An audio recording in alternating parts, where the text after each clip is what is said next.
Hello and welcome to When Docs Talk. I am Dr. Young Ipe April, and I want to welcome you to our show tonight. For those of you who are joining us for the first time, just a little bit about who we are. When Docs Talk is a collaborative of emergency practitioners and providers, including doctors, nurses, first line responders. Now, we're based here in Atlanta, Georgia, but we represent all across the United States and even the world. We have members from Jamaica, New York, Georgia, New York City, everyone. So we actually formed this collaborative to discuss topics that our friends, our family, some of our patients were interested about. But as physicians who happen to be women of color, we're hoping to provide a perspective that is not typically seen in the media. We want you to know that no subject is off limits, from healthcare issues to current events to pop culture. We're going to cover it all. Now, for the past 2 weeks, for those of you who have been joining us, we've been discussing COVID-19. And we've been discussing how it affects our lives, how we live. We did a segment on women in COVID-19. We also did a segment on intimacy in COVID-19. But there's another virus that affects the way we live, and we had to talk about that, and that's racism. Just like COVID-19, it is real, and it's making us sick. Sometimes it's costing people who look like us their lives. And just like COVID-19, there are deniers. They believe racism is not a problem, but we believe that at this point in time that much of the country's eyes are now wide opened and are truly trying to understand how we can become better as a nation. But I'm not going to sugarcoat it. Many of us are in pain. Many of us are angry. Many of us are in shock. We feel hopeless. And many of us are frankly tired. We're tired. Trayvon Martin, Jordan Edwards, Sandra Bland, Philando Castile, Breonna Taylor, Ahmaud Arbery, George Floyd. It's too many names, too many lives. And yet that's just a small fragment of the names. So as protesters march throughout America and the world, we at When Docs Talk declare that this is an emergency. We can no longer sit back and watch Black bodies being killed while jogging, listening to music, walking back home to their parents' houses. Men, women, teenagers, children. It's an emergency and it's too much. And so today, we're here with part 1 of a 3-part series on racism in this country.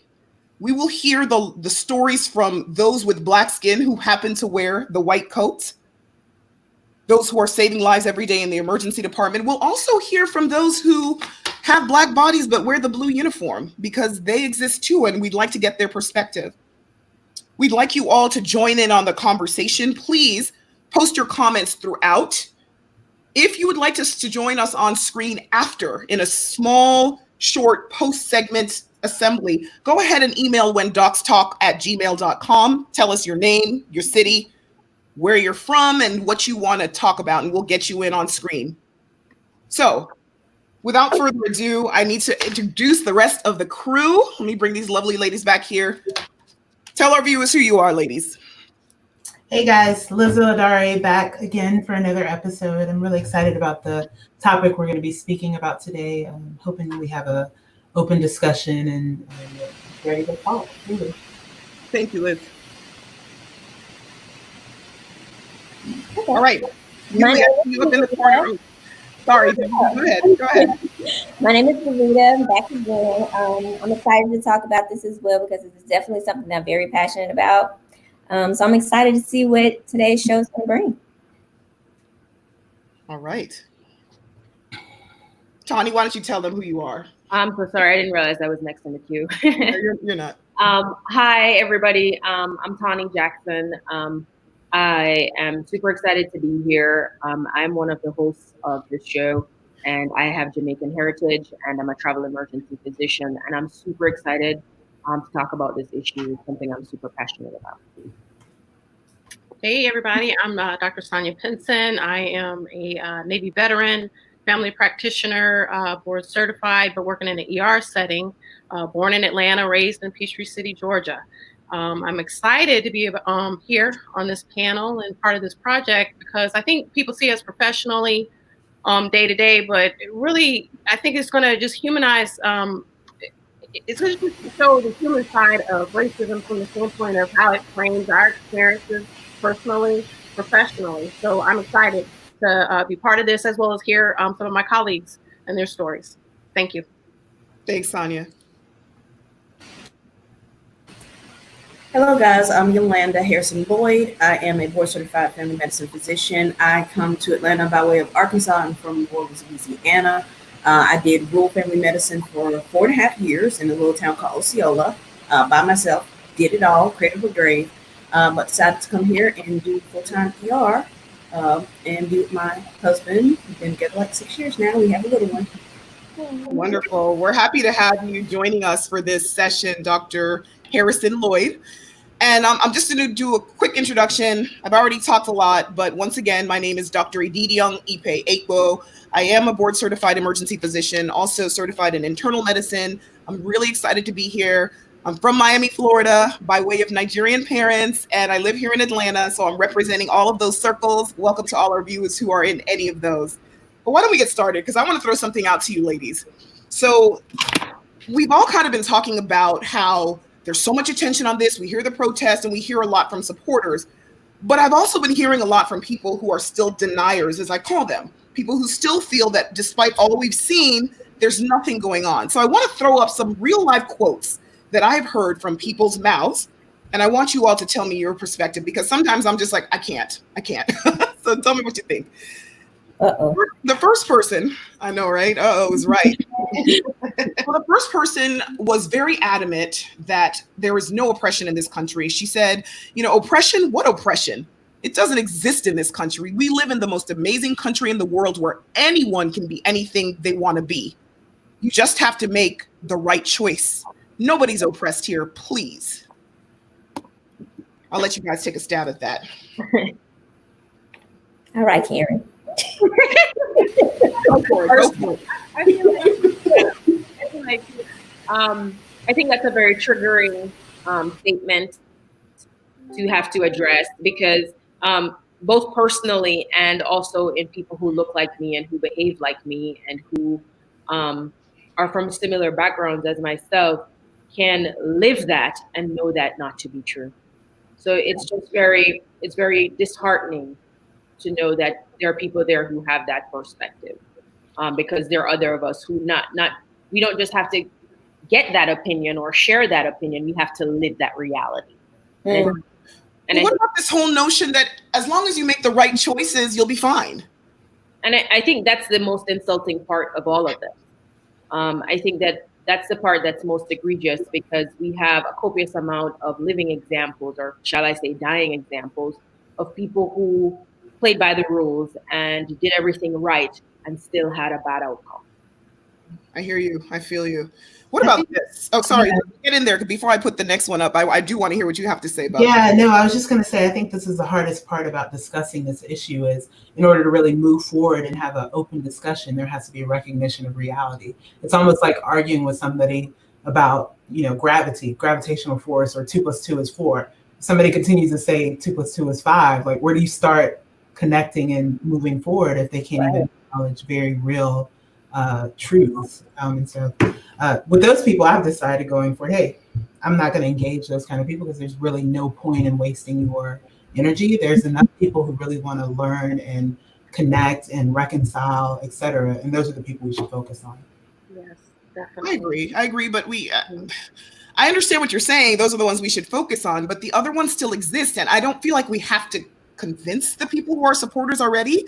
But I think that part of the problem why it's just unable to die in this country is those people who just don't see it or don't want to see it. You know what I'm saying? It's much easier to ignore a problem than to address it. Say it again. It's much easier to ignore a problem than to actually address it. Of course. Address it. It's not a problem at all. Oh, right? Yeah, you gotta put in work. Now I have to, oh God, I might have to change. You mean I've been looking at this wrong my whole life? Gasp. Girl coach. What about this? What about this? Oh, go ahead. Sorry, Sonia. I'm gonna put this in there, and then I want to hear what you have to say. So this is another one that particularly triggered me, because it was talking about George Floyd and some of the recent events. And the person was stating that the only reason people pretend now to care about George Floyd is because it's socially popular. Let's face it, we don't care. Not because of the color of his skin, but because of his circumstance. That's the issue. None of us would treat a black lawyer like we would treat somebody in George Floyd's shoes, and cops are like that too. If he was a basketball player, you would ask him for his autograph. If he was a CEO, you would ask him for a job. If he was a doctor, you would ask him for advice. His skin color would be irrelevant to you. Thoughts? Ooh, that's You know how many Black professionals are still subjected to the same treatment as George Floyd? yes. No matter what degree, no matter what socioeconomic background, they're still subjected just because of their skin color. So that's irrelevant. There was a recent doctor that was handcuffed in Miami for being outside of his home. There's countless examples. That's why I say if people don't want to believe, I don't know what to say, because there's countless examples of people, and you're not more important because you have degrees, but there's examples of people with degrees, example of people who aren't, from homeless individuals all the way up to rich individuals. I believe people like Oprah being followed in stores. Okay, so Right. That video that he put out. I'm sorry, Sonia, what was that? Say that again. Jay Farrow, the guy from Saturday Night Live, he just put out a video where he was, they said, hey, you look like somebody that just, stole something in the area. And they put him on the ground, put their knee in his neck. And it was all on video. And, once they recognized and realized, oh, wait a minute, you are who you're saying you are, they got off of him. But it's like, is that enough for you even to acknowledge and apologize? Because regardless, at the end of the day, he was walking down the street and he was a Black man that they thought that did something. That's right. And I see some comments from our viewers. Aiton Koch was saying that sometimes it's hard to look in the mirror. And Karen Banks from Facebook was also saying that her father was was a judge and he was subjected to it. So it just takes away this notion that it's all about who you are and the right choices that you make, because we all know that there are people who are making the right choices and are upstanding citizens in this country and are still treated like second-class citizens. And before we move on to our first guest, Tani, thanks for joining us back. I know there's some tech issues there, but I want to tell you a little bit about our next guest. Dr. Anwar Osborne is an associate professor of emergency medicine and internal medicine at Emory University. He also has recently produced a short documentary involving the men of Emory Emergency Medicine called All the Time. So I'd like us to welcome Dr. Osborne, but before we do so, I want to go ahead and play a little clip from this documentary because this was very powerful and it really moved me. If we could just get Dr. Osborne behind on screen and we'll play the video. I remember I was driving to my friend's place one day and I noticed in the rearview mirror, there was a cop behind me trailing. They didn't have any lights on or sirens, so I figured I was okay. So I got to my friend's place, parked my vehicle, got out, and immediately I heard, "Put your hands up." I turned around, I saw a cop with his weapon drawn and did exactly as he said. Another patrol car came and I was put in cuffs, but left by my car. They discussed stuff amongst each other, and then another officer came over, took off my cuffs without a word or explanation, didn't say a thing. 1 week after I got my driver's license at 16 years old, I was pulled over in Detroit suburbs for allegedly going 5 miles over the speed limit. 5 miles. The officer asked me what I was doing this side of the town. I said I was headed to work. He asked where. I said Wendy's. He told me there's McDonald's and Wendy's in the ghetto. Why would I be working out here? I said it because I made $6.25 an hour over here. Minimum wage in the city was $5.15. He told me I better not be up to any trouble. And he wrote me a ticket for going 5 miles over the limit. And he followed me all the way to Wendy's to make sure that I was actually telling the truth. As a young kid in college, I had a number of different jobs just trying to get by, work my way through school. One, I would pass out flyers as a part of a nightlife promotions company on the streets, often late at night. This particular downtown area, there would be a corner where you could pass out flyers. There'd be a corner where you couldn't pass out flyers. I'd be on the corner where you could pass out flyers. One night, a cop approached me on that corner where you could pass out flyers, had me drop my box of flyers on the ground, and had me face up against the wall and detain me for a good while. Granted, there were people around me who, didn't look exactly like me, doing the same exact thing on that corner where you could pass out flyers, and then in plain sight where you couldn't pass out flyers, yet I was the one singled out. Okay. Without further ado, let's bring on Dr. Anwar Osborne. Hey, Anwar, how are you? Good. I'm doing well. Good. I have to ask you, what was the impetus? What was the reason that you even decided to put together a video like this? So we have lectures on Tuesday for the residents, and Dr. Iladari knows this, but it was Sunday, and I think there were a lot of protests on the weekend prior to that. I'm getting my dates kind of fuzzy, but I talked to the program director, who's like my direct boss, I guess, and I was like, we can't just have a regular conference on Tuesday. Like, we can't. I think the residents are in pain, and she was like, great idea. Why don't you handle it? So I called Dr. Ford, the second gentleman on that video, and I was like, I don't want to have just some discussion of feelings, right? I don't want to do that. I want to do something different. And this was maybe Sunday, middle of the day. And he was like, I think maybe it would make a difference if we discuss this more in terms of like how close these issues are to the people that you know. And we kind of tossed it around. I was like, you know what? It would be really interesting to get like little snippets of everybody's story. I was like, I got probably 16 to 20 interactions with the police I could go through. And, and I know you do. And, when we talk about that sort of thing, like if it's just me and Chris or another black male, it's not a big deal. Meaning that like, it's just all the time. Right. But his point was, he was like, maybe people don't realize this all the time. Anyway, so I got a text chain, a group me or whatever, with a lot of the brothers that I work with and people that we've mentored through the years.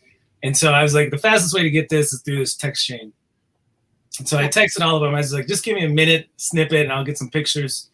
And so really, like, I had to call and beg people to get them to turn in stuff. I think there's a little bit of like, nobody really wants to relive the trauma, but right. I put it together in like a couple of hours after getting all that information. So, okay. And then we showed it at the lecture as just a way to discuss it. And it really resonated with people.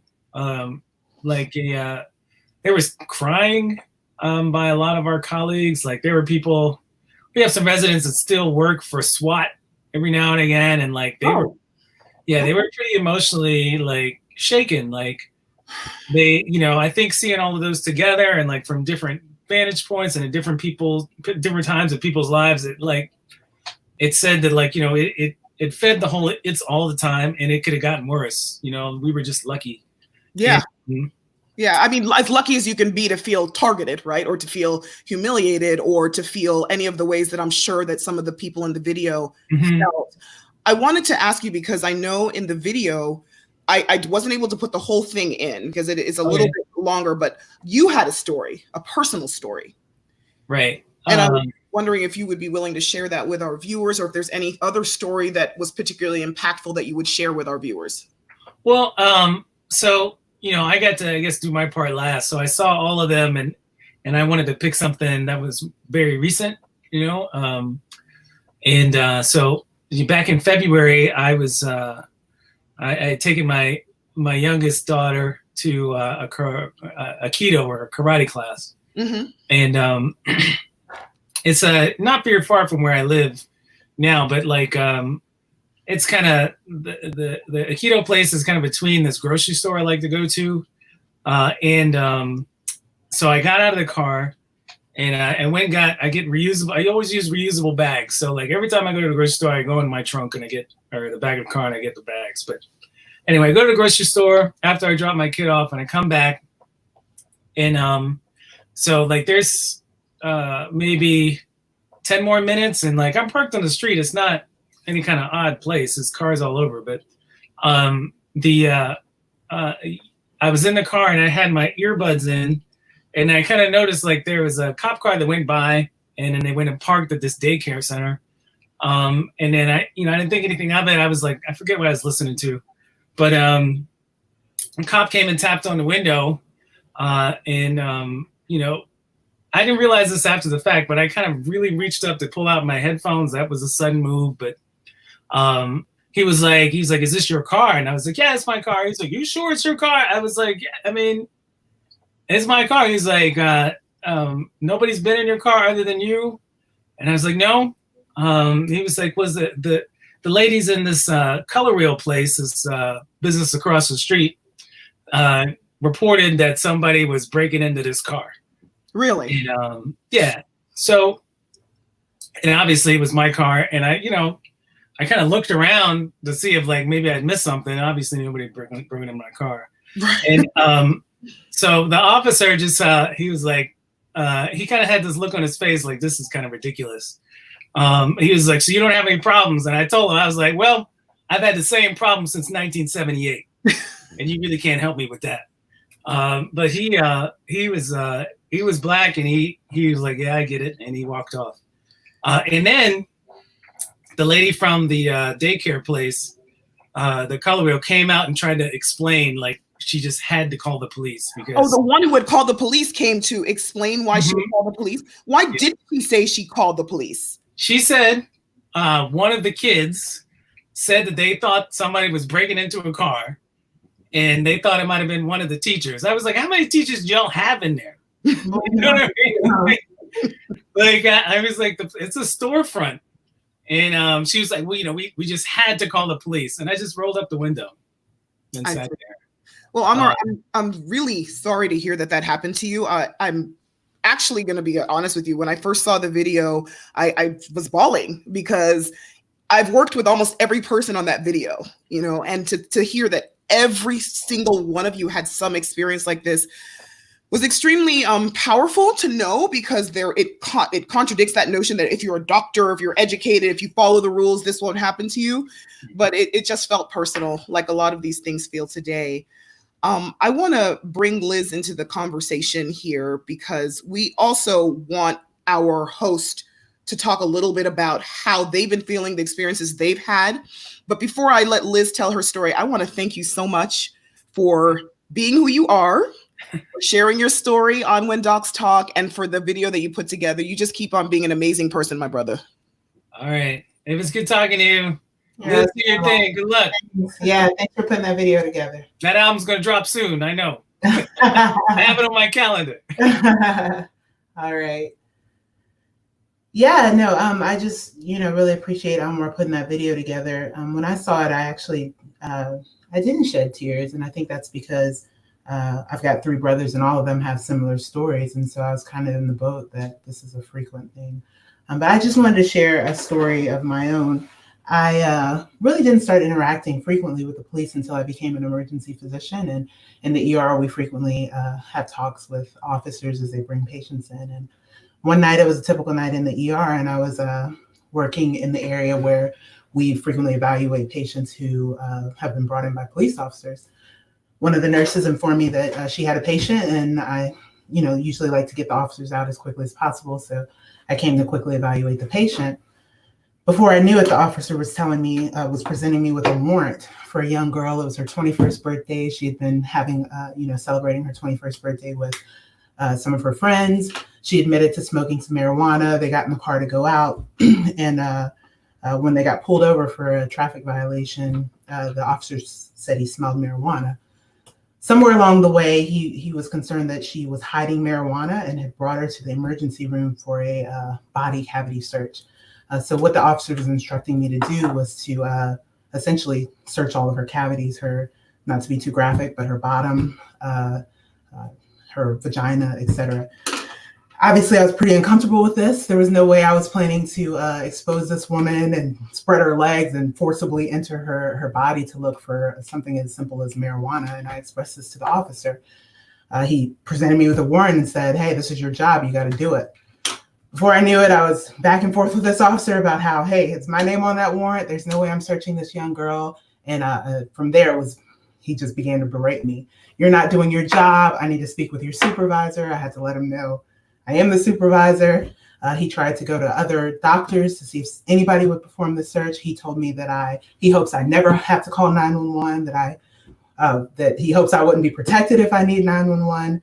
And before I knew it, he decided to leave with the young lady. I told him, "Nope, she's here. She needs an evaluation. Either way, you can't leave with this patient." So I just remember being shocked. Usually you think of people who are on the front lines working together to achieve a cause. And I thought to myself, this young Black girl, a judge signed off on a warrant to have her sexually assaulted, in other words. And here I was trying to protect her and became the object of berating from an officer. So that was a pretty impactful story. He told me that I was obstructing justice, all sorts of things. But I was glad in the end that, she had somebody who could stand for her and represent her. And I just thought of her as, hey, this could happen to me. So. Thank you so much for that story. That's really impactful. You work with Davida, as I do, and I want to bring her on because she had some stories that she wanted to share too. Hi. So I'm just going to talk about one story. And I was talking to Dr. Ipe about this not too long ago. It was a few years ago, and I work in one of the busiest emergency departments in Atlanta. And, working nights and weekends, you get the drunk people. So this particular night, I was in the detention area, which is the area that they treat all of the detained patients. So I was the only nurse back there at this time. And I remember hearing someone screaming and yelling down the hallway. And then I hear buzz. You have to buzz inside the area. So I knew she was going to be my patient. So I was met by this petite white woman. She was yelling and cursing and spitting at the officers. And I rolled my eyes. I was like, okay, I gotta deal with this tonight. So to their credit, they did handle the situation well because she was a mess. But at one point, like I said, she kicked one of the officers. She tried to bite another one. She actually spit at the other officer, got in his eye. It was the whole deal. I got my share too. She felt compelled to keep referring to me as a cotton picking nigga. She didn't want me to draw her lab. She didn't want me to touch her with my Black hands. She didn't want me to do anything basically because I was a stupid B word. And just because I was a nurse, it didn't mean anything because I was still Black. Now, this lady is super drunk. And we can't obviously discharge her to go to the jail. So throughout the night, I kept hearing this. And at one point, she was yelling, saying that her dad was a congressman and that everybody's going to get sued. And they arrested the wrong lady that night. So because we worked 12 hours and by the time that she sobered up, I was still at work. So the narrative completely changed when she became sober. She came to me, when I went back in the room, she was sobered up and she was like, "I'm so sorry for what I did. I'm not normally like this. Like, I have children and I would never teach my children to do that. I don't know who that woman was." And I was pretty composed up until that point. I won't say exactly what I said, but I feel like she got my point. But after that, I just realized that was the most ingenuine apology ever. And it's similar to all the ingenuine apologies that you're seeing on social media now once everybody's calling out a racist when they do racist things. So it's an issue. And I think that a lot of people should stop allowing it to be acceptable. And if you don't say anything, to these people that try to assert their white privilege, you're complicit. And I can't speak for everybody else, but I'm not complicit. Davida, thank you so much for your story. I can't imagine the grace. I don't think a lot of people can imagine the grace that it takes to care for somebody who is constantly berating you and telling you that you should not touch them because of your Black hands. You can't help them, calling you all sorts of nasty names. Thank you for what you do, and thank you for your grace, and thank you for being one of our hosts. Of course. I am going to bring on our next guest right now, Dr. Cheryl Herron. Dr. Cheryl Heron was born in Jamaica, West Indies, and has a strong sense of family grounded by her faith. She's happily married and foundationally grounded by her parents. And she is an amazing woman who is currently a full professor of medicine, vice chair of emergency medicine, both at Emory University. She is also currently an assistant dean of clinical education, and effective July 1st, she has now been promoted to associate dean for community engagement, equity, inclusion in the School of Medicine. She's passionate about equity and inclusion in medicine, well-being in healthcare professionals, and mentoring the next generation. I consider her a friend and a mentor, and I'm so happy to have Dr. Cheryl Heron here with us this evening. Cheryl, welcome. How are you? Good evening. Thank you. Thank you, Dr. Igbo. So lovely to see you. Glad to be here. Awesome. I wanted to ask you, because I've learned so much from you. You know, even after having, we don't work together anymore, but even after having arrived in Georgia, you've always been one to promote honest dialogue, inclusion. A lot of people shy away from talking about things that are uncomfortable, like race and racism. That's not you. So I wanted to bring you on here for you to share a little bit about either your experiences as a Black emergency physician who has ascended the ranks in academics, or even some of your experiences trying to have these hard conversations with the students, residents that you've mentored. Please. Thank you so much. And, you know, as of now, it is storming outside. And so if there is some technical difficulties, I apologize for that. But I believe God is crying and the world is crying, and the storm is apropos to this conversation. I would also be remiss if we did not just take a moment for Mr. Rashad Brooks, yet another Black man who was shot by police again. So it is truly a place and space where you have to think about where you have come, where you're going. And as you said, Dr. Ikpe, grounded in my faith, today's word was grounded in Psalm 94, where the question was, how long? And, you know, Psalm 94:3 really says, Lord, how long shall the wicked prevail? How long shall we suffer? Really indignities based on our race, which is simply being discriminated against for what we look like. And so I appreciate you asking me about the journey to where I am today. And it wasn't that I signed up to be sort of the voice, the face around racism and the isms out there. It became a reality, as I've talked about, when my parents came here from Jamaica in '68, and I had to do the head scratch on why would we come to a country where our civil rights leader, Martin Luther King, was murdered at a time where it was beyond racism. It seems like this is Groundhog Day. We're watching men and women, Black and brown, being murdered. And it made me really stop and pause and think about the journey and what I was called to do. And while my journey was circuitous, and as I thought about, you know, becoming the first Black woman at Emory, it's really not about the story of me. It's about the story of humanity and the story of the people who are destined to be who they must be by God's grace. And so I have used my voice to do that. When I arrived, I suffered racism. Patients you know, asked me, you know, the typical, you know, you're so well spoken, or, you know, where are you from, or what's going on with your hair? And it takes grace to have restraint, because one could viscerally react, and I'm angry. Don't get me wrong, I am angry, but I'm also purposeful in knowing that part of the racism is the mental racism. And if we listen to Dr. Kamara Jones, she's incredible. She talks about, you know, the theoretical framework around racism. The one that really may keep us in bondage really is our internalized racism as a people. Words I abhor, like I am not a minority. I'm just underrepresented. Minority in and of itself connotes that we are less than. We are not less than anything. We came from kings and queens. And so I am very clear about the language that I use and try to help others along the way to actualize their God-given purpose and their God-given self. So I will use my voice every time, all day, every day. And I know on July 1st, called by his name for this purpose to be about community engagement. The community engagement is internal to those who don't see racism. I was struck about people who state They don't understand what the issue is, but it's all rooted in education. Yes. Education. One cannot move forward if you don't know the history. When we have a president who say he's trying to march on Juneteenth in Tulsa, Oklahoma, and you don't know about Black Wall Street, that is an educational just bereft of information.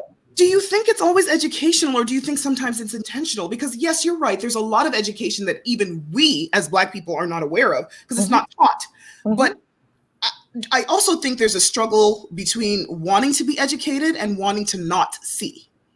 Well, if we think about that, I agree with you, right? But the racism, as we've heard, is over 400 years old. It's institutionalized, right? It's part of the fabric of who and how Black and brown people came to be in the United States. It becomes normalized when we start to think we are less than. And that is, you're right, appreciated in the, we hear, words like imposter syndrome or things that people use because we have been acculturated and taught that we are less than. And so the institutionalism, you're right, Aditi Young, the thing that would hurt me the most and would probably scar us forever is after all of this and the sun sets, we are back to business as usual. What are the actions that are going to be taken now that COVID-19 has sequestered us all to be able to sit home and look at the screen and see that we can't go on our vacations and drink our Mai Tais and our pina coladas. So now you have attention to see what has been happening and what is happening in our country. And so now when we are kneeling, we got to stand. And we have to just say, okay, tomorrow, next day, the day after that, okay, we can't still have all white people in the C-suite. We still can't have all the people of color who are brilliant not being able to exercise their voice and be a part of the scenarios that we see in terms of moving forward, right? And a lot of people just don't know. And I understand the position of, well, I'm just not going to deal with those folks. So in the 24 years you asked me, people ask me all the time, Cheryl, how do you do this? How do you stay strong? I said, well, we stand on the shoulders of giants. Amen. Men and women who bled and died for us. And when I am weary and tired, I raise my hand. And sometimes I'm like, I'm just really not ready to talk about that today. And I give myself permission to cry. And then I reset myself. And I put my pants back on and my skirt back on, and I go out there because, again, it is for the future. Our young people need us. The data is clear. When we look at stagnation of Black and brown folks in medicine, it's the same. So if they don't see us, if they don't see me, they don't see you, Dr. Ipe, they don't see you, Davida, to think about the possibilities that they must engage. I call our students, I call residents, I just say, listen, I just check on you. I know you're crying because I'm crying. People say, you all right? No, not really. There's no need to I'm not really all right. Okay. Right. None of us are. And let me just say something, because you said something that's really powerful. And I want to touch on that, is that you would be hurt if we're at the same position again. And I just want to leave on that thought before we move on to the next guest, because I think you're saying something very important. It makes me a little bit sad when I think of the fights, the struggles that have been overcome years before any of us on here were born, and that we're still where we are. So I absolutely agree with you, my friend, my mentor, my sister, that we need to start thinking about standing up as we're kneeling. This is just the beginning. This is that's right.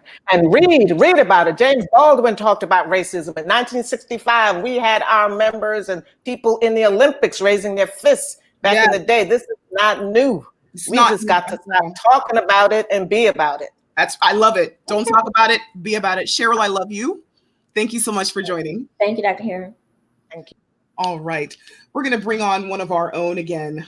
We will bring on, let's see if she's back here. Sonia, are you there, my dear? All right. Sonia is going to tell us a little bit about her experiences. Yes. And I just want to say thank you, Dr. Heron, for that. It was very powerful. Unfortunately, I'm sure a lot of us and, my colleagues have stories blatantly being called the N-word, but I have one story where it really kind of set the tone moving forward and how I felt about how I was going to navigate for the rest of my life and in the world, being a Black woman. I remember I was in my third year of college, and I had been driving a hoopty, so I was so proud of the fact that I was able to buy this Ford Escort. I bought it with my own money, and I came home. I was going to pick my sister up, Cheryl, and we were going to go ride in my new Ford Escort, and I was so proud of myself. And so when I got home, we weren't that far from my grandparents' house, and I got pulled over by a police officer. And so the police officer, he had saw that I had a dealership tag over the regular tag. And so, I'm sitting there like, okay, I get it. But I have the bill of sale. And, I needed to go register it, but I had insurance on the car. But he just came up to the window and he was like, well, whose car is this? Where'd you get this car? And I was like, well, it's my car. And, I just purchased it. And, I had the bill of sale, and he was like, well, just stay in the car. And so he didn't say anything. And so I'm sitting there with my sister, and I'm thinking, well, hey, maybe, he saw the tag. He just stopped. He just wants to make sure everything's okay. But then we're sitting there, and he doesn't come back to the car, and another car pulls up. And I'm like, did he call backup on my sister and I? And so the other police officer, he comes up and he's like, yeah, where did you get this car? And whose car is this? And once again, I'm like, I told the other guy, the other officer, I bought this car. I have the information. And he was like, well, do you have proof of insurance? And I said, well, and at the time, no, I didn't. I just purchased the car. It's in my grandparents' name, but I live right up the street even. And so even with all of that, another police car comes. So they have called two other cars for backup on my sister and I. And at that moment, I'm sitting there, and my sister and I were looking at each other, and I'm like, they think I stole this car. And so they proceeded. Once again, they left, didn't talk to us, didn't say anything else to us. And I'm sitting there. And now, mind you, we're on the main thoroughfare through my town of Peachtree City. And I'm like, oh my gosh, what if, I'm embarrassed. What if somebody sees me? And I did not steal this car. This is my car. And then at that moment, I'm just feeling kind of humiliated, embarrassed, but then also scared from the standpoint, what are they thinking? What is going to happen to me? So they kept us on the side of the road for 1 hour. And they finally came back and they gave me a ticket saying, well, you didn't have proof of insurance. So here's your ticket. And I said, well, once again, I have insurance. And I'm telling you, this is my car. And they're like, no, we recognize this is your car, but here's your ticket. And if you need, you can show them when you go to the courthouse. But no, sorry for detaining you for an hour on the side of the road. Nothing, just they all drove off. And so I'm sitting there, and I guess from the standpoint at that moment, I was like, no matter, I had that false sense of security from the standpoint, I'm a good person. I'm good. I do everything I'm supposed to do. I'm pre-med. I'm about to go to medical school. My sister, she's in the car with me. And she's, in AP classes, she made a perfect on her English SAT, but yet at the end of the day, this was two young Black women with a car that they think that we potentially stole. So I went home, and, at that point, we were supposed to be going somewhere, and I couldn't go anywhere. I was really just kind of just distraught. And so, we went home, and my sister, she was livid. She was just pissed. And so we went in home, and then my grandparents were listening to us, and my uncle, he was there, and he was like, well, I've been telling y'all, you got to be careful. You're Black. And I'm sitting there, and even my sister was like, well, what's that supposed to mean? And unfortunately, that was the day kind of, we got an education from the standpoint of, regardless of how good you think you are, how smart or intelligent you are, if you think you're doing the right things, it doesn't matter. At the end of the day, people are going to see you as being Black, and that's going to change the whole paradigm of whatever they're dealing with and how they're going to deal with you. So, Sonia, at the end of the day, you're Black.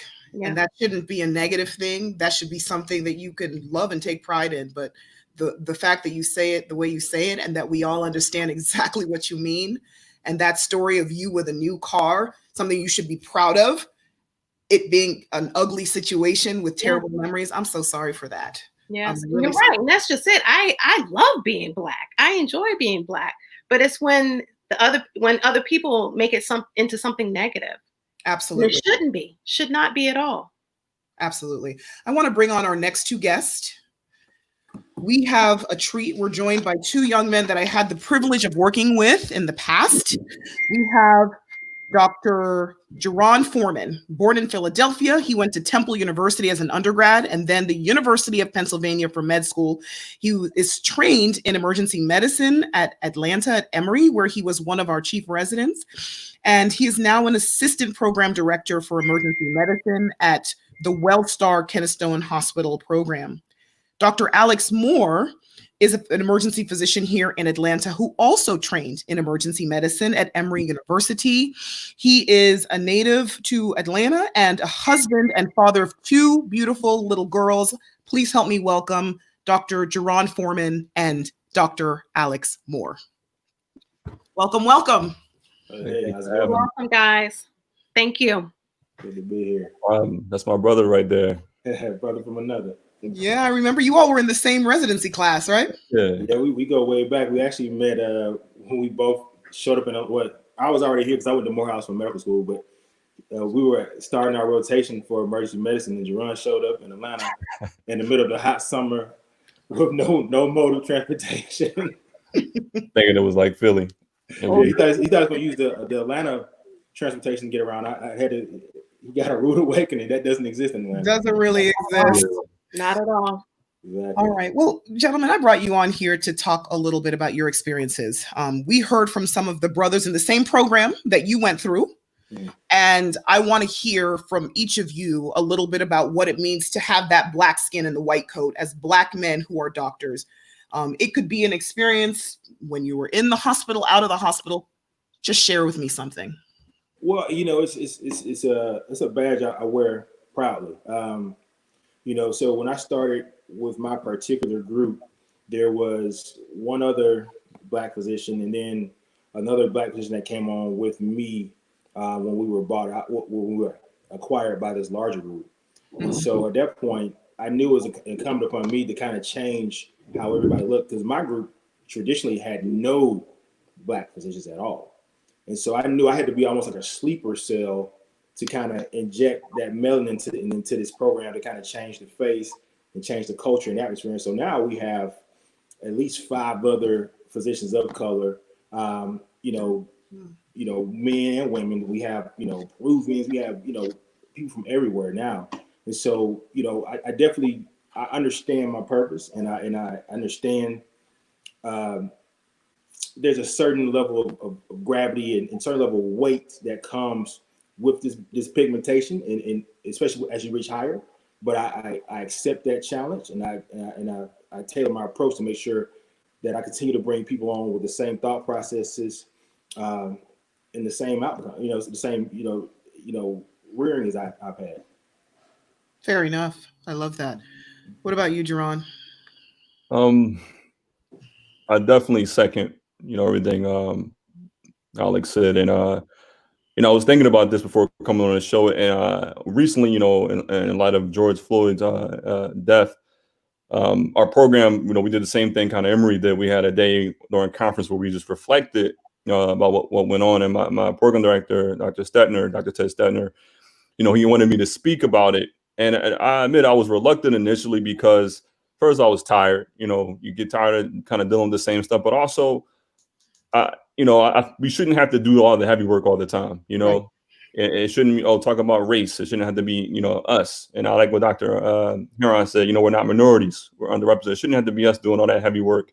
But, after talking to my wife and everything, I said, I'll lend my voice. And I talking to my residents, my big thing to them, I wanted to convey was that I don't want to talk about this stuff all the time. You hear people always saying, "Oh, you guys always throw out the race card and stuff." You see that written down a line or wherever. But the thing that people don't understand is that, like, no matter our walk of life, whether I'm a physician or anywhere else, it's kind of thrown in our face. So I just gave them stuff where, you know, because they think a lot of times, you know, when they think racism, oh, someone called you a nigger or whatever. And that's not all, you know, it happens. I could talk about that even as a physician, but it's more subtle stuff. And you know, one thing I thought about, I remember not a couple of years ago, I had an interaction with a consultant, and he was giving me a hard time. And so I remember going into, we have a little office area in the ED where a lot of the other ED doc congregate. So I go in the office, and the great thing about it, you can vent in there. You know, it's a safe place. And I remember venting to a colleague of mine. Mind you, this one colleague, they are known for, you know, they curse, they can yell, everything. That's just them. But as I'm venting to him, he said, "A white colleague or a yeah." He says, just off the cuff, well, don't get black angry, you know. And it was this, it threw me so much, right? And black angry, yeah, and it just, I was, you know, just regular, just venting, you know, and it, you know, thinking about it, it makes me angry, because every time you hear about stuff like that, you go like, hey, if someone said that to me, I would definitely do this. But at the time, it just kind of, it numbed me, you know. Yeah. And it just made me think about, you know, also what goes on a lot with my nursing staff or other black colleagues. You know, you all think, I hate the troop, and you see it all the time. You know, she got an attitude. She's an angry black woman, whether it be one of our charge nurses. I see that stuff. You know, so you see certain behaviors and stuff like that go with it. But, you know, that was just one of the stories I highlighted, and we're like, you know, here it comes. I'm not thinking about this. I'm just venting as a human, you know. And you know, the black anger is a little different. You know, you're a black male. You got to kind of, you know, minimize yourself a little bit so people feel safe and not feel, you know, just that they get just as angry. So, you know, it's just one of the things, you know, I kind of shared with them. I know Alex is kind of similar stuff like that too. Yeah, and another thing that happens when you were black and in medicine, it allows, how can I put this? So for your white colleagues, it allows them, you become human to them. Right. You become, well, you're different. You're not one of them. So it failed to understand how implicit bias works. And so they don't actually see it even when they're presented to you, because again, to you, you're not like them. You're not one of them. You're a doctor. But what they don't understand is that when you leave the hospital, I am tattooed from anything that you can't see without my white coat on. I have tattoos covering my entire body. Yeah. You know, I listen to trap music. Mm-hmm. I speak a certain way. I went to Howard University, so I speak with conviction and confidence in everything I say. And so if I get pulled over, I am set up for bad things to happen. You know, because again, I don't look like an MD. You know, because I get told that all the time in the ER. You know, again, because I don't wear like dress clothes. I wear scrubs. Sometimes I wear, you know, fitted scrubs, and I have tennis shoes. And so when I put on my white coat, they say, "Oh, you look like a doctor today."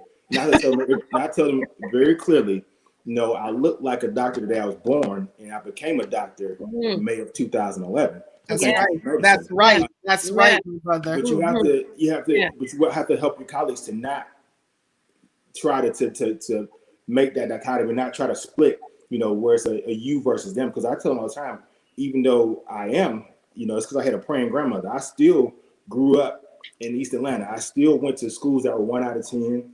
You know, I still had the same vices, the same distractions that everybody else had. I just had a crazy mom and a strong grandma that kind of kept me in those things. And so, you know, it's just important to always make sure that you're educating your colleagues. You can disagree without being disagreeable. And so, you know, you just have to be able to approach them on their level and point out their subtle, you know, biases, their subtle levels of being racist, because it happens all the time. All the time.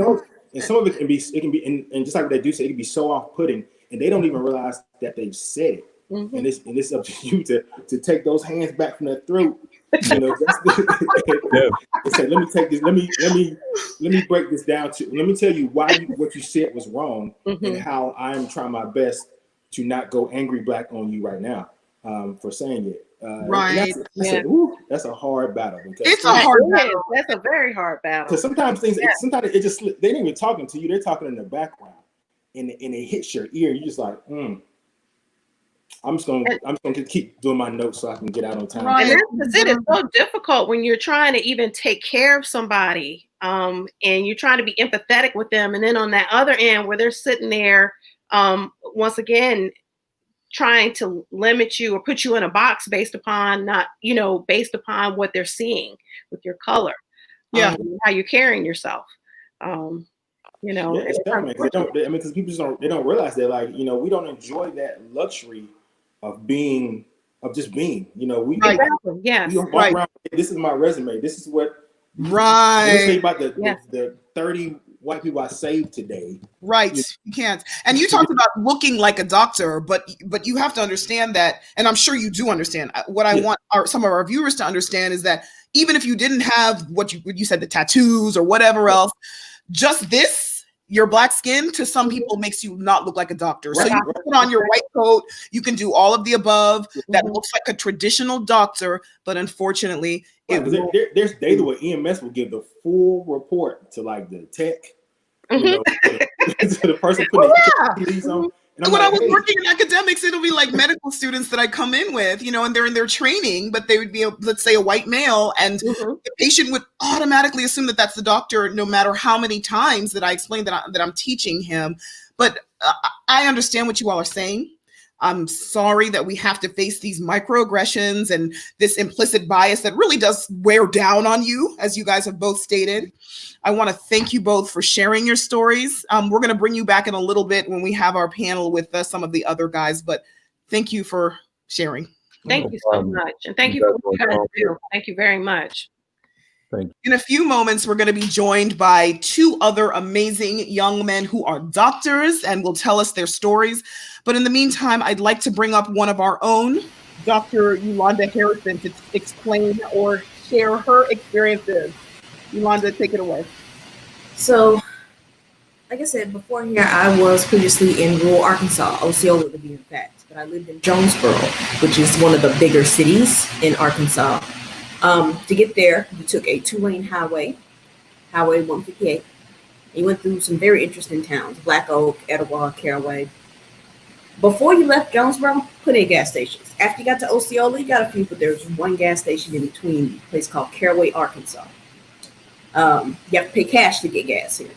And I had a 97 Corolla, which I still drive. And it had great gas mileage, but I was running low on gas one day. It was 2013. I just started working. It was winter, so it was getting dark. 6 p.m. I come back. I stop at the gas station. I go inside, got on my scrubs, name badge, what have you. Ask him to give me $10. There's a cop sitting over there. I don't think nothing about it. Give me gas, and I'll be out your way. So I knew $10 to fill up my car. Filled up the car, got in the car. As I'm pumping gas, there are a couple people out there just watching me. And I hear one of them look at me and say, "That's a new nigga, ain't it?"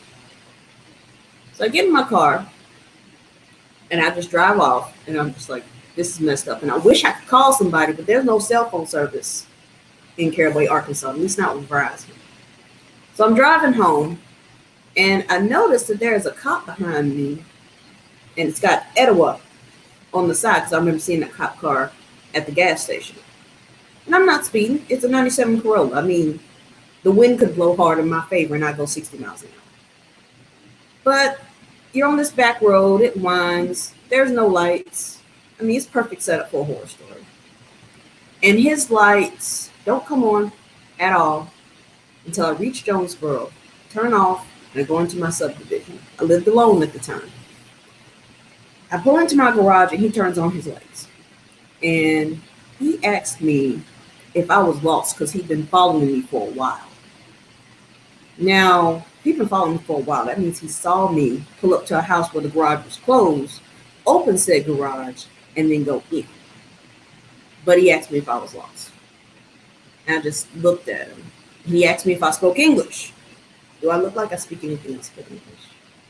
I said, yes, sir. At this time, I'm walking to my mailbox so I can get my mail so I can leave and go back in my house. He was like, so you live here? And I'm just going through the mail at this point. And he asked me, was I going to say anything to him? And I looked at him and I said, I really hope there's not somebody else who needs your help. Have a nice night. I was so furious.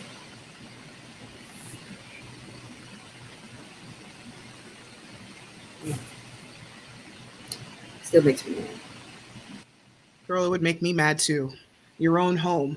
And there are people of all walks who are having the same experience.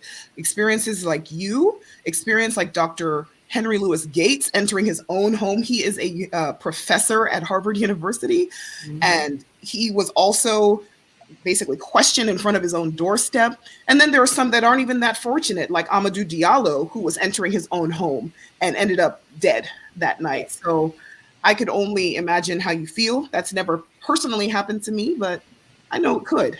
So thank you for sharing your story. I want to bring on our next two guests, Dr. Jason Holmes and Dr. Mark Griffiths. Just a little bit about these gentlemen here. Dr. Jason Holmes is an ER physician working in a large community ER hospital in Georgia. He's a past chief resident of the Emory Emergency Medicine Training Program, and he's also a proud Grady-made physician. He lives with his wife, Karina, and his 3 children, all under the age of 3, including 9-month-old twins. Dr. Mark Griffiths is a pediatric emergency medicine physician here in Atlanta. He's an assistant professor in the Department of Pediatrics and Emergency Medicine at the Emory University School of Medicine. He works clinically at the Children's Healthcare of Atlanta, also known as CHOA, where he serves as the medical director of one of the 3 emergency departments within the hospital system. Having been raised in Jamaica, both in the West Indies and also in New York City, his clinical focus has been to bring equality in healthcare to the most vulnerable members of our community. Please help me welcome Dr. Jason Holmes and Dr. Mark Griffith. Welcome, gentlemen. Thank you. Thank you. Thank you. Good to be here. It's so nice to see you all. It's been a while since I've worked with at least you, Jason. And Mark and I, we went to school together at one point. I wanted you all to weigh in. You've heard a lot of our guests. You've had your own experiences. I don't want to shape or direct what you say. I just want you to say something about what your experience is like and what you want to drop here for our viewers. Mark? Yeah, Mark, go ahead. Sorry, no, please. No, go ahead, Jason. Okay. No, Jason jumped in first. Sure. Yeah, we'll let the Canadian go first. Yeah. No problem. So I just want to say, first of all, thank you for the opportunity to be a part of this, Dr. Ipe. It's an honor, and to hear and see from many of the colleagues, people that have been mentors to me, like yourself, Dr. Heron, and even, Mark, who's going to speak next. It was really, great being able to train with you guys at Grady and to see, Black men and women in medicine who inspired me and have helped me in terms of, my goal to inspire, future Black male and female physicians. So I just want to say thank you, and it's an honor to be here. It's been very, very, very challenging time recently, and I could share some experiences. I've spoken with some of the people that have just spoken recently, but I just very, very recently had an experience in the ER where there's a well-dressed Black man that came in. He had keys for a Jaguar, and he was coming with some chest pain. And nurse said to me that she thinks that he's probably a drug dealer because of the part of town that he was coming from, and kept repeating that over and over again. He's definitely a drug dealer. Anyway, I had the opportunity to sit down and speak with a gentleman who actually, was a real estate agent and was in that part of town because he'd owned some houses there, and we went to go check on one of his homes.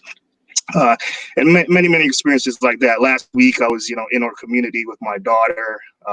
We were at the playground, and this really upset me because I was with my child, so my two-year-old. This old white guy sort of pull up on his pickup truck. Initially, just seeming like he was being pleasant. How you guys doing today, and so forth. Then started to question me and ask me about, where we lived and where I worked and so forth. I won't repeat the words that I said to him, but essentially ended the conversation very quickly because I don't really, play around with my child. Yeah. Some things that we have to personally, I'll say that I do that, I never really thought about the fact that my white colleagues don't have to do, but when I'm switching vehicles, I'm going from my vehicle to my wife's vehicle. If I'm going to pick up my children or do something, I'll have to take my my ID badge, my hospital badge, so that if I get pulled over, I can tell the cops that I'm a physician, and that's happened multiple times. And if I go into the other vehicle and I don't have the ID badge, there's like anxiety. Oh wow. That if I get pulled over and I tell them I'm a physician, they won't believe me. And that's happened a few times. Actually, we just moved into a new part of town. We're driving around looking for houses, and cop was following us around, asking us. He stopped us and asked us what we were doing there, and said we're going 5 miles over. So just story upon story, I can tell you, starting from high school up until, like I said, just very, very recently. And so the point is, somebody had mentioned that you just have to be. Well, they didn't say these words, but essentially it was be the right type of Black person so that you won't experience these negative things. And that clearly is not true. It's the reality for all of us, no matter what level you are. So absolutely. The right type of Black. It's also exhausting feeling like you have to be a certain type of person, right? To survive or to not be harassed. Mark, tell us about, I'm especially happy to have you here because you bring a unique perspective. We're all emergency physicians, but you're a pediatric emergency physician. So you see patients who are, anywhere from infants to teenagers. And I would just love your perspective, either personally or even among your patients. Yeah. Well, thank you also for having me here. Can you hear me all right? I can hear you perfectly. Thank you. Perfect. Yeah. I think when you're experienced or exposed to so much trauma, sometimes the way you cope is to kind of section it off. And what these last few events that have happened in the last few weeks have done is kind of opened up that part of me that I kind of tried to section off just to get through, the day, to get through the year. And, as I listen to people's stories, not only here on this forum, but then also the forums that we're having at work, it reminded me of a story when I was in medical school. I'm doing my plastic surgery rotation, and plastics was one of the fields I was looking at, and also looking at pediatrics. So I really enjoyed, the patient experience. And I go to evaluate this patient, 4-year-old child, and the child looks up at the mom and says, "Mommy, he really does look like a monkey." Oh. And that's when it hit me for the very first time. This disease starts early. That they start putting these ideas in kids' heads. And with that kind of experience, it kind of hardened me a little bit for a little while. I wasn't as gregarious, wasn't as engaging, because when you get that kind of, response from a 4-year-old who shouldn't have that kind of information in their head at all, that definitely, disheartens you. But I think I was able to take some of that and then, make lemonade out of that, right? So I go into pediatrics where you take not only care of the child but the parent as well, and really try to become the best I could be and be a role model not only for other Black men but for other doctors as well. So years go by, right? I just like the previous guests were talking about, you deal with the microaggressions all the time. There's no way to get around that. When I talk to my white colleagues, they very rarely are asked by the parents that we take care of, what school did you go to? That's a constant question I get, right? All the time. Mm-hmm. All the time. And unfortunately, I went to a recognizable school. So, that shuts down the conversation, but that shouldn't have to be there, right? Because you would expect if you're at a top institution, they would have done their due diligence and only brought in the best, right? Unfortunately, we deal with that all the time. There's always a questioning of our credentials. So I'm dealing with those microaggressions all the time, and I hadn't had to deal with any macroaggressions for a while. I'd say several years until last year. So it was about 18 months ago or so that Georgia passed the cell phone rule. You can't have it in your hand while driving. Sure. So just out of habit, cell phone is always in my hand when I'm in the car. Even if I'm just thinking and it's just something to doodle with, while I'm at the stoplight. So I have it in my hand. I'm not on the phone.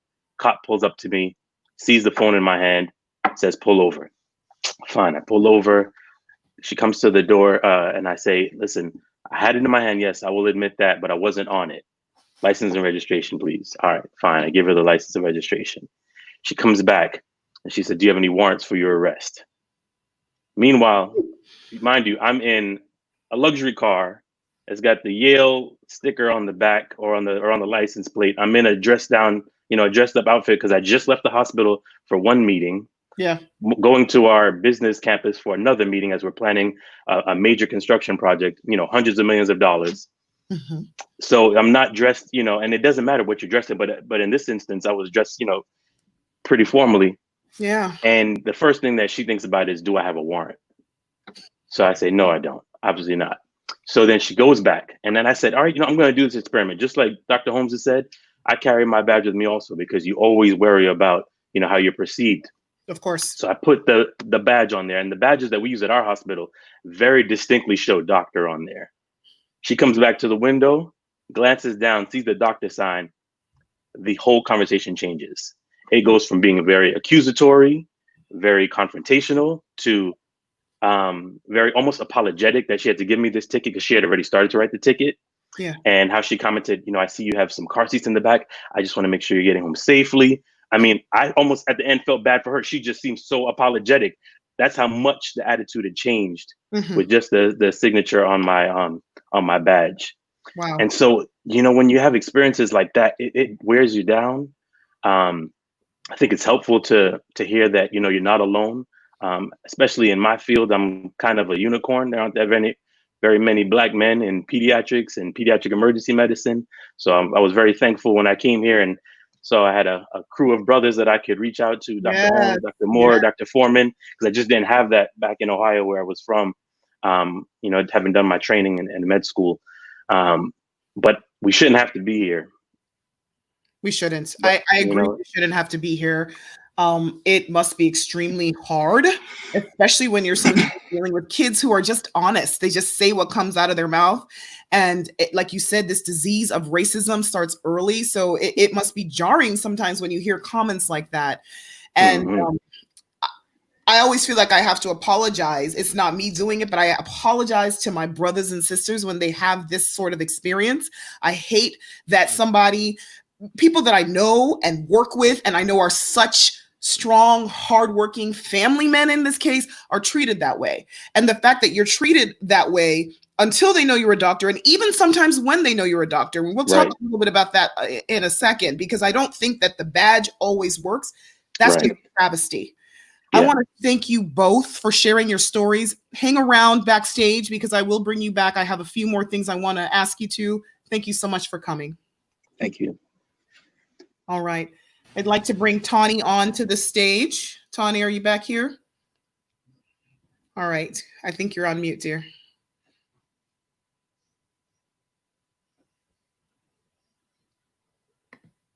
If you can unmute your mic. Okay, are you hearing me now? Yes, I can hear you now. Go ahead and share with our viewers, please. So I think that I was trying to think of one specific story that I want to tell. And that's exceptionally difficult for me because the stories are so pervasive and they're so deep. And I feel like we have a lot of stories so far. I think I want to add a second dimension to the discussion this evening because I think my experience is a little bit different than everybody else's. So I know that we've had a lot of Jamaican people come on to the talk today. And I know that there was Lyndon was talking about kind of how his experience as well as an immigrant played a role in all of this. And I kind of want to just speak to that, to add that to the conversation. I remember growing up in a Black majority culture. And I think that as much as we had classism growing up, we did not have racism, or racism was not the thing that we were concerned about. And so I think a lot of the things that I learned about racism, I learned when I moved to the United States in 2004 officially. I moved to a place that still had segregation. I moved to Richmond, Virginia. And it amazes me how quickly you realize that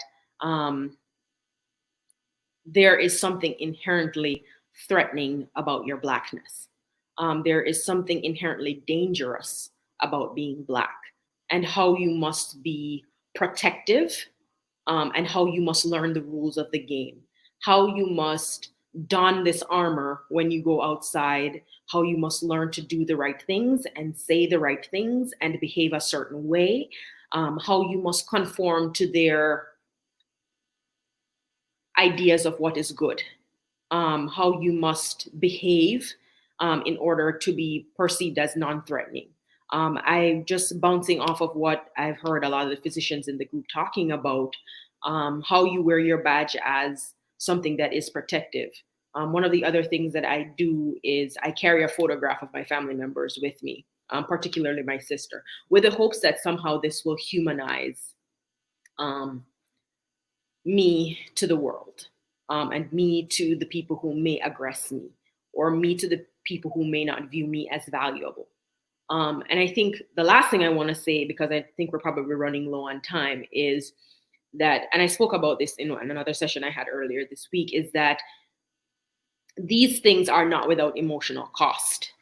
They can be very taxing, and it's very demanding to constantly having to bear this in mind, or, okay, when I speak, I must speak a certain way, or I must interact with my environment in a certain way, or I must change who I am in order to be perceived a certain way, because these things in and of itself are life-threatening. I think people don't understand how every single day when you go outside as a Black person, you have to do and say and be this thing. And at the end of the day, it's exhausting. And just talking to all of my friends and colleagues, I think it resonates with a lot of people of color that we're tired. We're tired. And I think that's what I want my contribution to today's segment to be. All right. Well, thank you for that contribution. I see so much truth in it. I want to, without further ado, bring on our next guest, because I'm very proud and happy to have her here.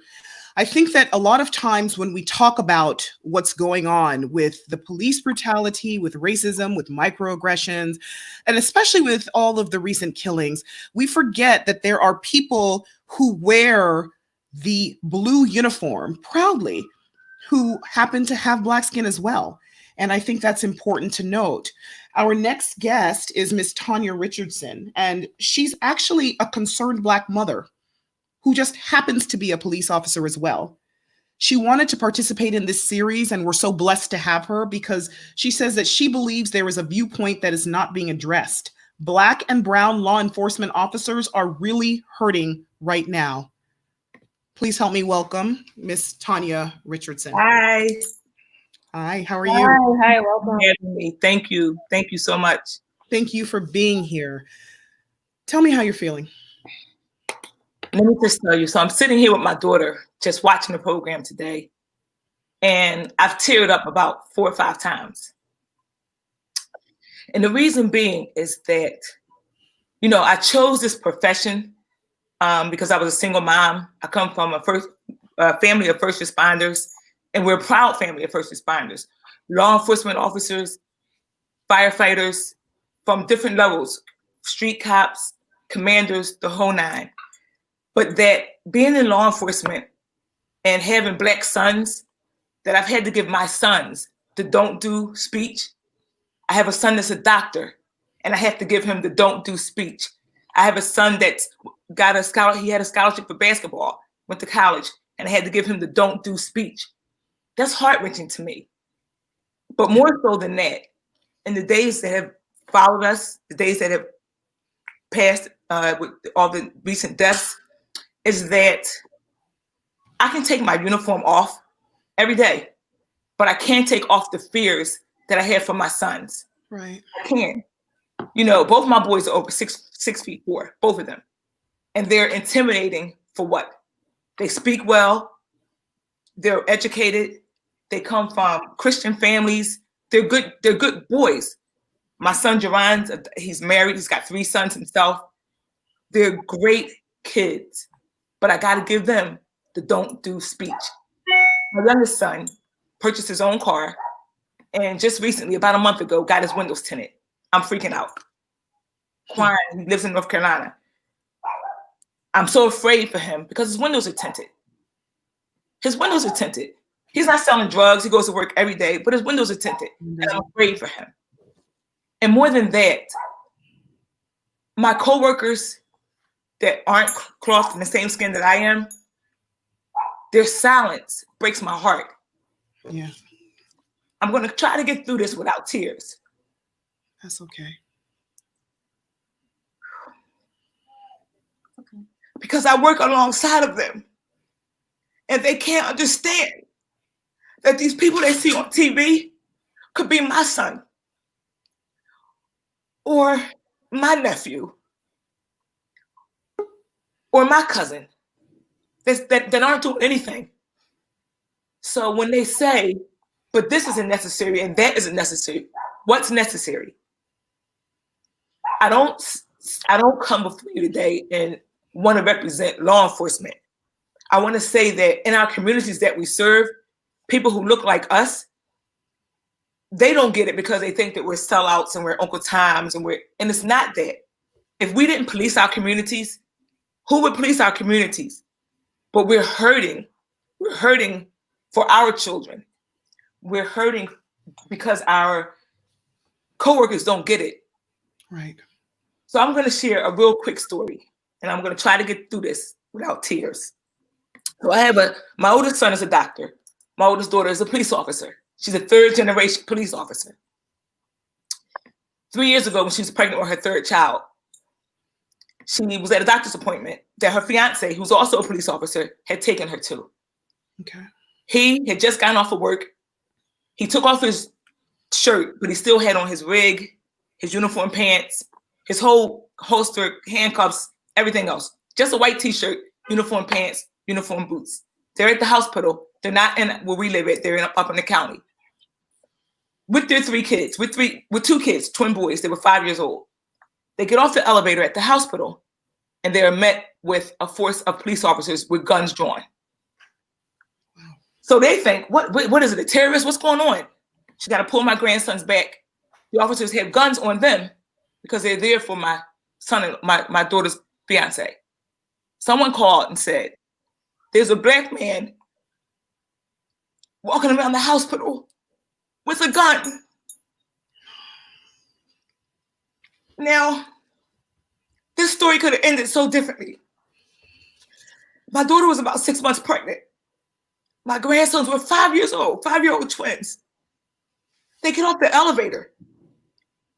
It's clear that he is in some form of law enforcement. It's clear.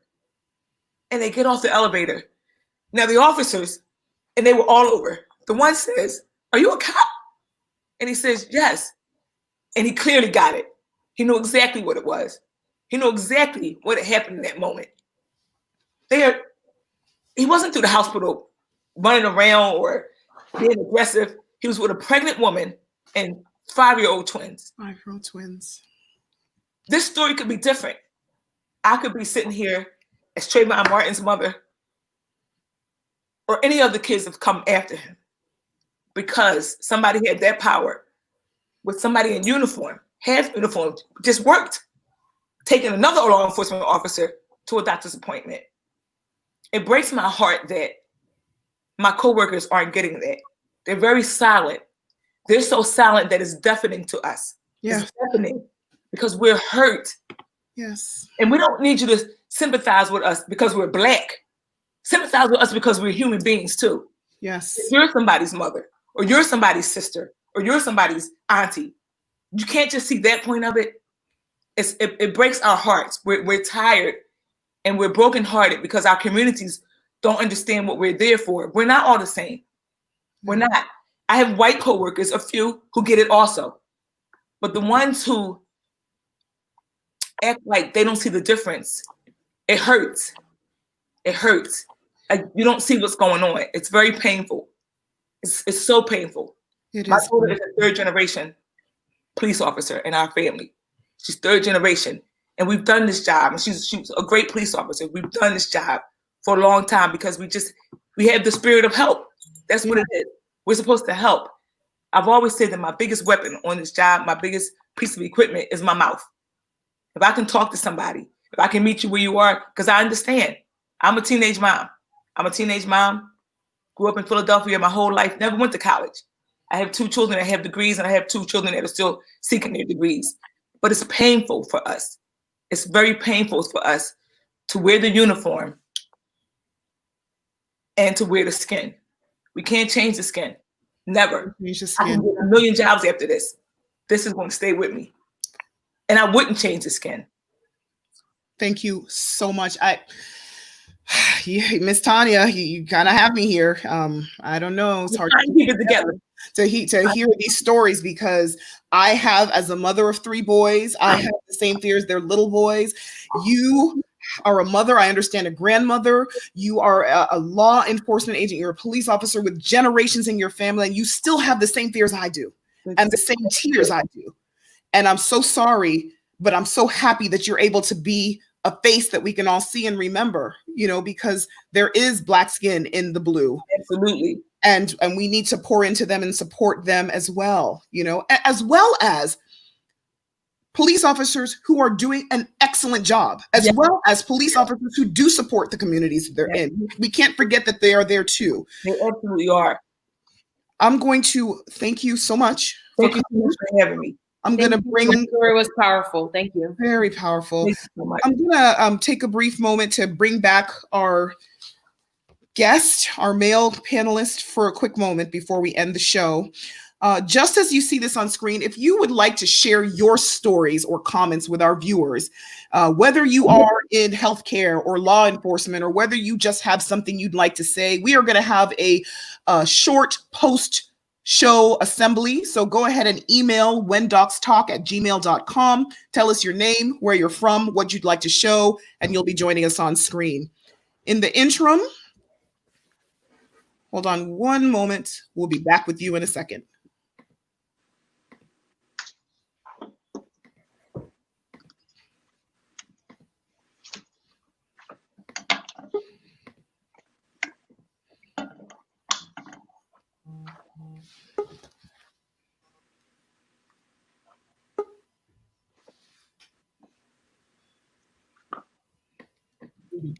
Okay, it looks like all of our guests are back now.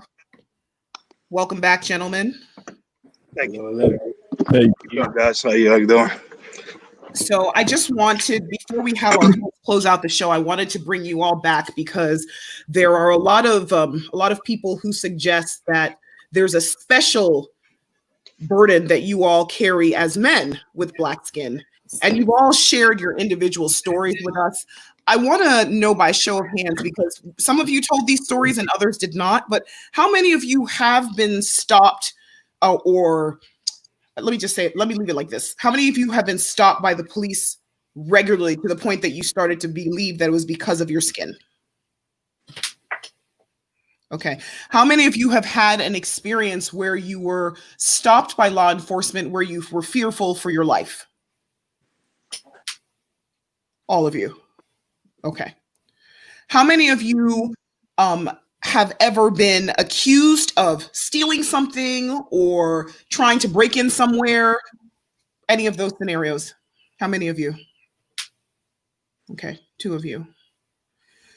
How many of you have felt that you've had to explain, or let me put it a different way. How many of you have felt like you've had to change the way you speak or the way you express yourself naturally? You're already raising your hands. That's called code switching. every day. That's code Daily. Daily. So on a daily basis, you feel the need to change your speech pattern, the things you say in a work setting. Absolutely. Okay. All right. I want to know if any of you have any last words you want to leave with our viewers before we close out the show with our host. I think for those that are watching, I know that people have brought up before, silence is complicity. I think there's 2 groups of people that are silent. There's the ones that are silent and just are completely apathetic. And that's the ones we kind of have to really kind of spur along. If you're silent and you just don't know what to say, this is a great time to educate yourselves about the issues that are affecting your friends, because each of us have friends that are white, Asian, Latino, indigenous to the United States. And this is your opportunity to learn and support your brothers while they're going through this. Yes, absolutely. And definitely to piggyback what he said, if you're going to ask questions or ask to be informed, ask from a place of sincerity, not from a place of, because a lot of people will ask these questions, but are already ready to prove their point, based upon what you say. So my thing is, if you can't ask from a place of sincerity, then just don't ask. Yes. Because those conversations don't tend to go so well. Gotcha. My recommendation is anybody that's listening in any position of power, whatever organization it is, healthcare, whatever it is, we really appreciate, all the statements and the posts that are going out in social media. But what's very important is, we need Black people of color to be promoted to positions of power, so that, systemic changes can be made. So if you are someone in that position of power, that's something that's very important. Thank you. I just wanted to say, Tanya Richardson is my mother, who was just on, and I'm just so proud of her. Everything she's done. Like she said, she was a teenage mom having me, and I remember my mom taking me to her beats as a police officer in the community, and I remember how people responded to her. She's walking up and down the street. I remember a pizza store we would go in, and they knew her by first name, and really like policing, and the community knew her and trusted her, and it was really, I saw service there. And but I remember getting all the talks too, so much. She was super on top of me and my brother about how to deal with law enforcement, because she knows firsthand how it can go. Yes. And I'm just so glad she was able to share that part of the story, because again, I hear it a lot growing up with my family, who also all serve. But also I wanted to say something to any potential white allies out there. A lot of people, social media, through my angry posting and everything, have hit me on the side, and they ask, what can I do? And I think the biggest thing is just be okay being uncomfortable. It's uncomfortable talking about this stuff, but I don't think nothing's going to change if you are not willing to sit there and be uncomfortable about it and talk about these things at the dinner table with your family members. I've had coworkers, tell me about racist family members, but I'm like, you need to address that, squash that at home, at the dinner table, face to face. It should not be, I said this earlier, it should not be Black people's responsibility to do the heavy work. It should be all of our work. If you really want to be about it and be an ally, you have to prepare to get uncomfortable, and that's fine. Because I don't think there's no way we're going to have these bridges and build them without you guys willing to be uncomfortable. So engage and just go after. You can't just be, I'm getting ready. You have to be really about it. Sorry, I know going on. Thank you. No, I appreciate that. Anwar, we have just about a few seconds before we have to move to the last segment. Anything else you want to drop on our viewers? I was just, I got to work with all of these brothers here, and it's amazing. I mean, that's amazing by itself. But besides that point, I do want to point out that, if we have white allies out there, I would like to make it clear, this is a serious problem, and it's all the time. But, everybody that's in my position, we're all just very lucky that we weren't some headline, and I also, every time I try to tell the story, part of it is I don't want to talk about it. But the other part about it is I have a lot of privilege, a lot of steps in my life, were helped by other people that were helping me along, and chips could have gone this way versus that way. So every time I talk about it, it's a lot of humility to have to bring with that to get people to understand. Absolutely. Well, thank you all for joining. I'm going to bring back on our host in just a moment. Thank you for joining. Thank you. Thank you very much. Really appreciate you. So before we bring on the host, everyone's told their stories, and I just want to tell one quick story because I think it's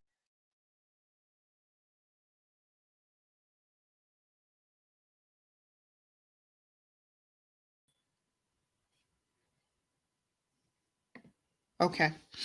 I want to tell one quick story before I bring on my co-host and end the show.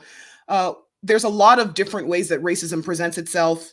Sometimes it presents itself as microaggressions, meaning subtle little things that are clearly based on implicit bias. Sometimes it's overt, it's violent.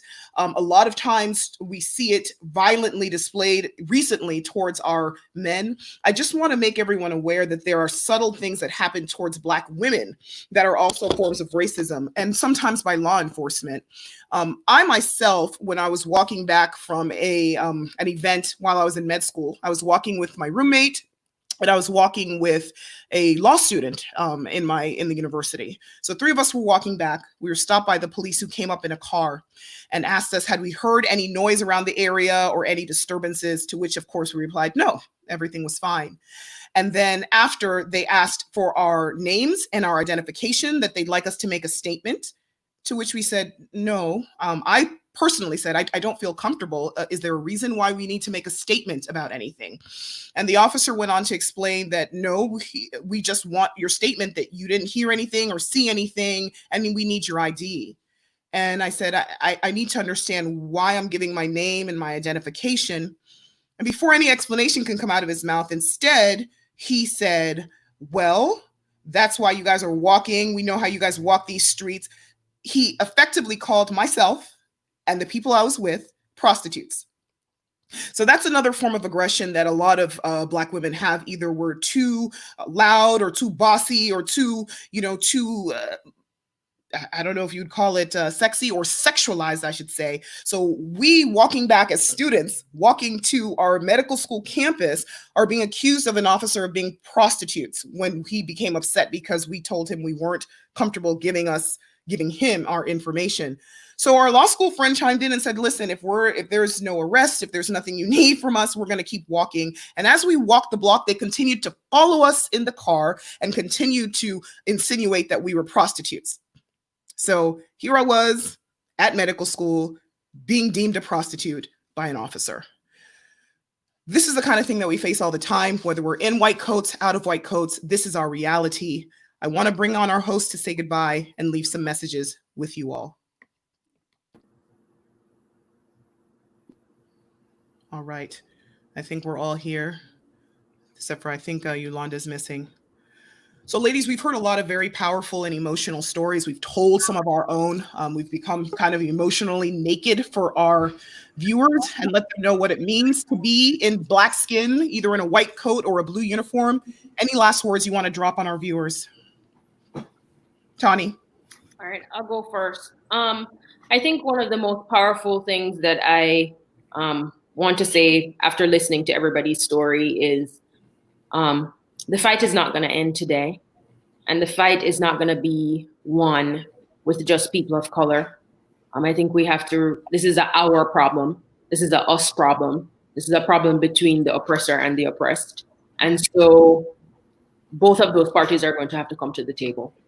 And that's the only way we're going to solve this. And I think that's all I have the emotional leeway to say. Thank you. Liz, what about you? Yeah, I was just going to say that I think that there are solutions to the problems that we're facing. I don't want to be a Debbie Downer and say that this racism thing will never go away. I think one by one is how we change the way people see us and the way people interact with us. And being intentional about who we give our energy to is something that I'm personally trying to do. And so, look for those people who want to change and be intentional about sharing these kind of stories with them so that they can see our perspective. Absolutely. Yuli, Dr. Yuli, what do you have for our viewers as we close? I just want to say, raise your babies with love and hope. Don't even start them down the track of where we're at right now. They don't even see this side of the coin. They're not going to get there. So just raise them with love in their heart, and maybe we can fix the problem through them and with them. Absolutely. Like Dr. Griffiths was saying, it starts early. We can teach them, and we can also help the younger ones unlearn. Davida? As I mentioned earlier, this is something that is really personal to me and I'm really passionate about. I don't think that anything is going to change overnight, like Tani mentioned, but it's important to me because it is me. Like, Breonna Taylor is around my age in the same career field. This isn't a story that's so far removed from my own reality. This is what I live every single day. And I like Elizabeth mentioned earlier, we can have those conversations with people that are looking to change and may not know how. Yes. We have to be open to have those dialogues.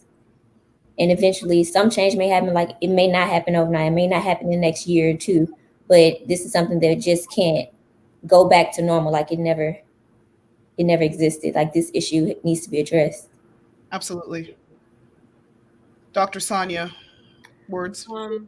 Yeah, I think really moving forward, we really need to discuss these issues regardless of how uncomfortable they are, and definitely not necessarily spending energy going back and forth with people. I mean, really, some people they're set on their belief system, unfortunately. But the ones that are willing to listen, I think really we really need to foster a situation where we need to go through some truth and reconciliation. And even looking at other countries like South Africa and really kind of what they did and dealt with even after apartheid. We have so many years of systemic issues that are so ingrained in our society. And unless we really just go and just tear bit by bit at all of those issues, I mean, it's going to take, you're right, it's going to take a while. It's going to be hard work. But I think it's encouraging one another to be honest, to discuss these issues, to discuss humanity, empathy, and staying strong in that and supporting one another in order to make sure that we stay strong and continue to tell these stories. I think that's what's going to be important and forging forward and moving ahead. I agree. I want to say something that might not be popular.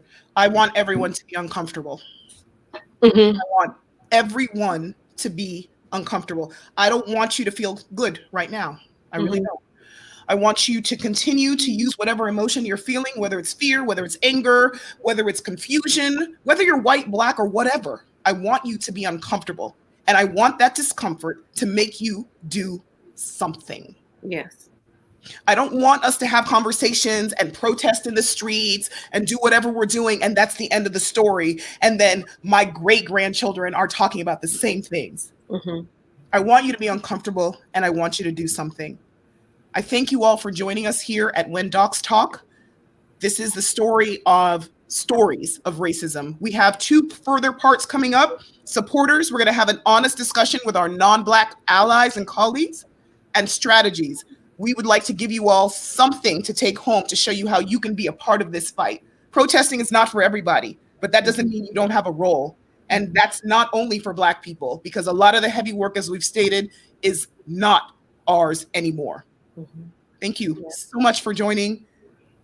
We'll see you next time on When Docs Talk. Thanks.